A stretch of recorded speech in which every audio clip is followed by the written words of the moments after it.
ನಮಸ್ಕಾರ ಕರ್ನಾಟಕದ ಜನತೆಗೆ welcome back to my Tibetan camp vlog part 2.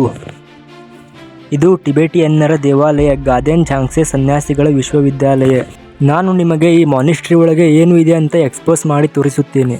ಟಿಬೇಟಿಯನ್ನರ ಮಾನಿಸ್ಟ್ರಿಗಳನ್ನು ನೋಡಿ ನಿಮಗೆ ಒಂದು ಕ್ಷಣ ಆಶ್ಚರ್ಯವಾಗಬಹುದು, ಏಕೆಂದರೆ ಟಿಬೇಟಿಯನ್ನರು ಭಾರತಕ್ಕೆ ಬಂದು ಕೆಲವೇ ವರ್ಷಗಳಾದರೂ ಅವರು ಇಷ್ಟು ಡೆವಲಪ್ ಆಗಿದ್ದು ಹೇಗೆ ಅಂತ. ಬನ್ನಿ ಗಾಯ್ಸ್, ಮಾನಿಸ್ಟ್ರಿ ಒಳಗೆ ಏನು ಇದೆ ಅಂತ ನೋಡೋಣ. ಟಿಬೇಟಿಯನ್ನರ ವಾಸ್ತುಕಲೆ, ಶಿಲ್ಪಕಲೆ ಮತ್ತು ಚಿತ್ರಕಲೆಯನ್ನು ನೋಡಿ ನಿಮಗೆ ಒಂದು ಕ್ಷಣ ಅಚ್ಚರಿಯಾಗುತ್ತದೆ. ಬನ್ನಿ ಗಾಯ್ಸ್, ಟೈಮ್ ವೇಸ್ಟ್ ಮಾಡದೆ ಒಳಗೆ ಹೋಗೋಣ. ಈ ಟೆಂಪಲ್ ಒಳಗೆ ಏನು ವಿಶೇಷ ಅಂದರೆ ಈ ದೇವಾಲಯದಲ್ಲಿ ಚಿನ್ನದ ವಿಗ್ರಹಗಳಿವೆ. ಇಲ್ಲಿ ನೀವು ನೋಡುತ್ತಿರುವ ಪ್ರತಿಮೆ ಇವರು ತಂದೆಯಂತೆ, ಇವರ ಪಕ್ಕದಲ್ಲಿರುವ 2 ಮೂರ್ತಿಗಳು ಅವರ ಮಕ್ಕಳಂತೆ.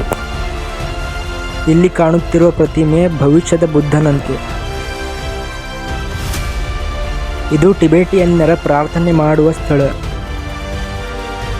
ಇವರು ಟಿಬೇಟಿಯನ್ನರ ಧರ್ಮಗುರುಗಳಾದ ದ 14th ದಲೈ ಲಾಮಾ. ಇಲ್ಲಿ ನೀವು ನೋಡುತ್ತಿರುವ ಪ್ರತಿಮೆ ದ ಗಾಡ್ ಬುದ್ಧನದು.